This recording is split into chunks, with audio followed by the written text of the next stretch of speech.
22대 국회 첫 국정감사가 다음 주 월요일부터 시작됩니다.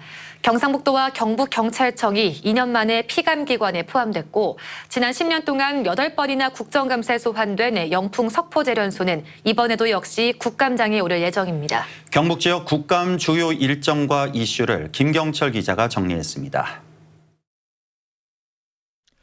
경상북도가 지난 2022년 이후 2년 만에 다시 국정감사를 받습니다.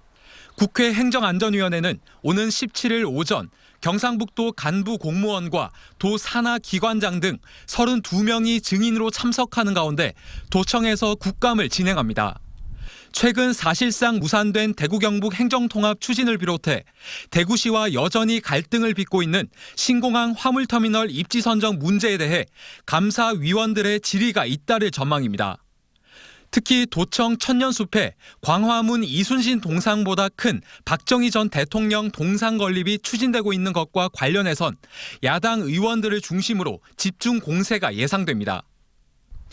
도청 감사 이후 곧바로 열리는 경북경찰청 국감에서는 해병대 최상병 사망 사건과 관련해 임성근 전 사단장 불송치 결정 등 경북경찰청의 수사 결과도 도마에 오를 것으로 보입니다.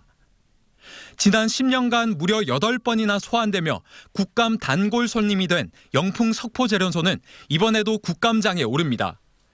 국회 환노위는 오는 8일 환경부 국정감사에 장형진 영풍그룹 고문을 증인으로 불러 낙동강 핵심 오염원인 영풍 석포재련소의 책임 규명과 통합 환경허가 이행 방안을 질의할 계획입니다. 급성 백혈병에 걸린 전 영풍 석포재련소 노동자 진현철 씨도 참고인으로 소환해 영풍의 중대재해와 산재 미승인 문제를 짚고 오는 18일에는 안동댐 현장에 나와 안동댐의 수질과 중금속 오염 정도를 시찰한 뒤 석포재련소와의 관련성도 지적할 것으로 예상됩니다. 환노위는 또 오는 24일 예천군 용두리 주민 등을 참고인으로 불러 환경부가 추진 중인 기후 대응댐 사업을 집중 조명합니다. 이 밖에도 경북교육청과 대구 경북 지역 법원, 검찰에 대한 국정감사가 오는 17일 열립니다. MBC 뉴스 김경철입니다.